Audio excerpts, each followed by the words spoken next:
Imagine, it's 1849, and you're 28 years old standing in the biting cold of Russia's harshest winter. Just 5 meters behind you, 5 soldiers are aiming their guns at your head, eager to pull the trigger. This is it. You're about to die.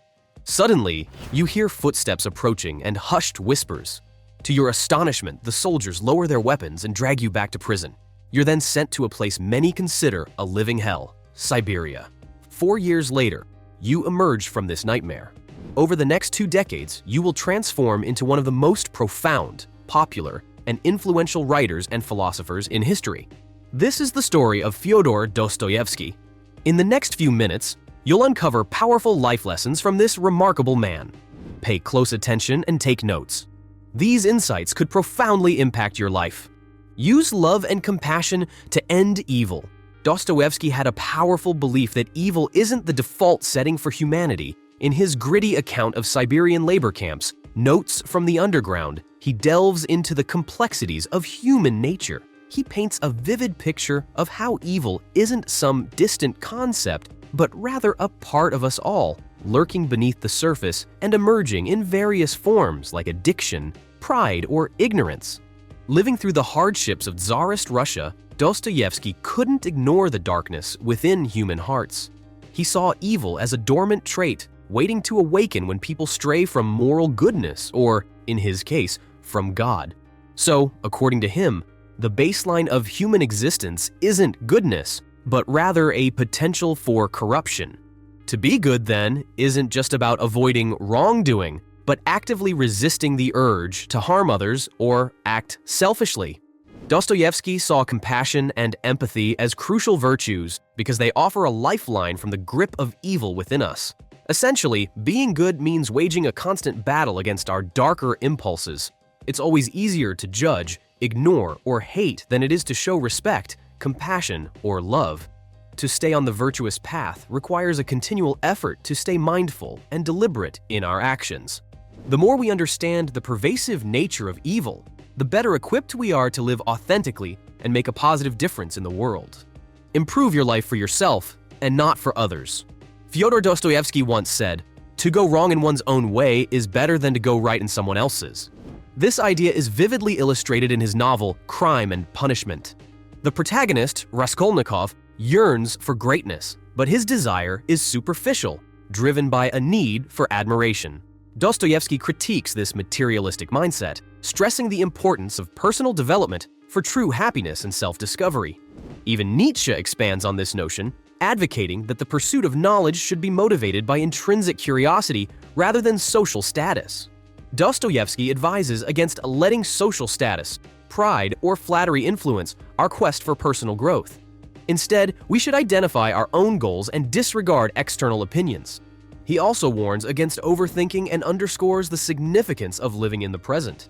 Characters like Prince Mishkin, who embodies simplicity and joy in life, contrast with the overthinkers of the aristocratic class. Dostoevsky argues that overanalyzing can prevent us from fully experiencing life, and that emotional intelligence is as vital as rationality. Raskolnikov's story shows the pitfalls of ignoring emotions for the sake of pure rationality. From Dostoevsky's insights, we can draw 2 key lessons.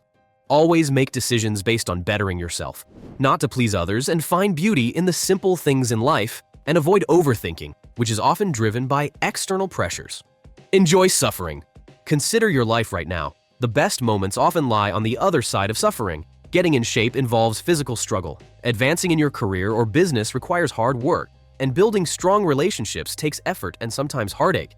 Everything amazing typically involves some degree of suffering. Dostoevsky consistently portrays suffering as an inherent part of the human condition, essential for truly feeling alive and fostering an inner drive to persevere.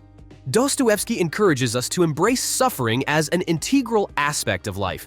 It's through pain and hardship that we learn to appreciate happiness and peace.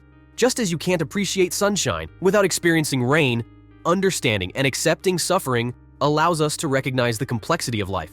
Suffering is woven into our daily existence, bringing emotions such as depression, grief, sorrow, pain, and misery. Yet, Dostoevsky urges us to celebrate our humanity in experiencing these emotions, rather than giving up on life. Suffering also gives rise to hope. a powerful force that propels us forward.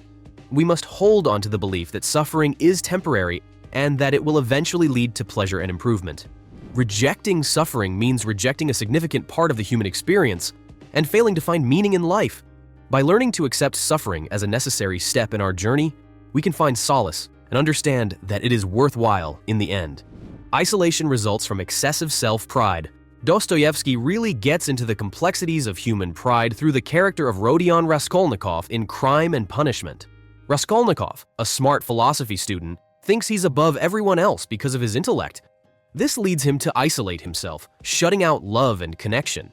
He even goes so far as to justify committing murder as some twisted act of moral righteousness. But Dostoevsky isn't just critiquing Raskolnikov's arrogance. He's also showing us that being smart doesn't have to mean being lonely. As Raskolnikov goes through his journey in the book, he learns to appreciate compassion and love, and he changes for the better. Even though he feels remorse for his crime, his transformation by the end of the story is pretty remarkable. The message here is that it's up to us whether we let our smarts make us snobby and isolated. If we do, we're just setting ourselves up for a sad and lonely life. But if we can open ourselves up to others and appreciate what they bring to the table, we can find happiness in both knowledge and connection.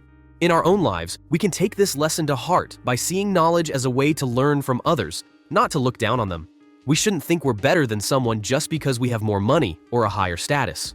Instead, we should remember that everyone has value, regardless of their position in society. Dostoevsky's bottom line?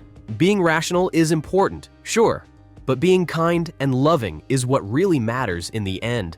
After all, we're all just humans trying to get by, so let's treat each other with kindness and empathy, always.